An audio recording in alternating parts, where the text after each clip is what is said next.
বিশাল এক খুশির সংবাদ পেতে চলেছে টাইগার ফুটবলের ভক্তরা। ফিনিশিংয়ের অভাব ঘোচাতে একজন নয়, ইউরোপের টপ ক্লাস লিগ থেকে 3 জন ফুটবলারকে নিয়ে আসতে চলেছে বাংলাদেশ, যারা আগামীতে হামজা সুমিতদের সঙ্গে জোট বেঁধে লাল সবুজের ফুটবলকে দেখাবে আশার আলো। হয়তো একদিন বিশ্ব মঞ্চেও উড়বে লাল সবুজের পতাকা। কে এই 3 ফুটবলার, আশার সুখবর দিচ্ছে বিস্তারিত রিপোর্ট।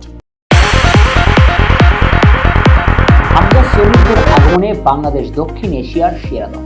তাহলে একবার ভাবুন তো, এই দলে যদি আরো 3 প্রবাসী ফুটবলার যুক্ত হন যারা ইউরোপের টপ লিগে খেলছে, তাহলে বাংলাদেশ দল কোথায় গিয়ে দাঁড়াবে? জাস্ট একবার শুধু কল্পনা করুন। না, এটা কল্পনা নয়, বরং বাস্তবতায় রূপ নেবার পথে বাংলাদেশ দলে যুক্ত হচ্ছেন আরো 3 প্রবাসী ফুটবলার। বাংলাদেশ ফুটবল নতুন আলোর পথে ছুটছে, যেখানে পথ দেখাচ্ছেন হামজা চৌধুরী এবং সুমিত সোম নামের 2 পথিক। তবে তারা শত চেষ্টা করলেও বোধহয় ওদের একটা টর্চ লাইটের বড্ড অভাব।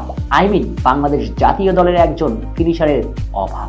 এশিয়ান কাপে খেলার শেষ 2 ম্যাচে 4 গোল করেছে বাংলাদেশ, কিন্তু একটু খেয়াল করলেই দেখবেন সেখানে ফরওয়ার্ডদের পা থেকে এসেছে মোটেই একটি। তাও যেটা করেছেন রাকিব হোসেন, কিন্তু রাকিব প্রথাগত সেন্ট্রাল ফরওয়ার্ড নন, যার মানে দাঁড়ায় বাংলাদেশের কোনো সেন্ট্রাল ফরওয়ার্ড সে অর্থে নেই বললেই চলে, যা একটা বড় আক্ষেপ এবং দুঃখ।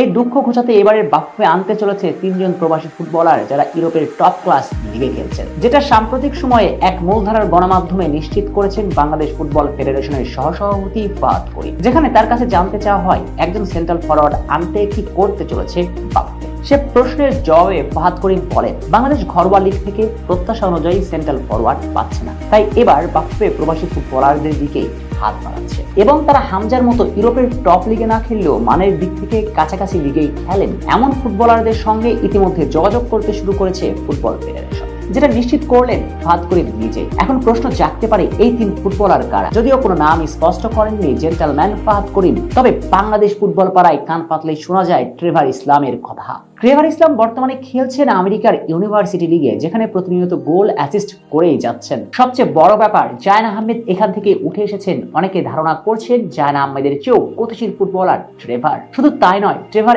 একসঙ্গে খেলতে জানেন ভিন্ন ভিন্ন পজিশনে। প্রথাগত সেন্ট্রাল ফরওয়ার্ড হলেও প্রতিপক্ষকে তুর্কি নাচন নাচিয়ে ছাড়েন Trevor. Left wing, right wing উভয় দিয়ে খেলতে সমানভাবে পারদর্শী তিনি।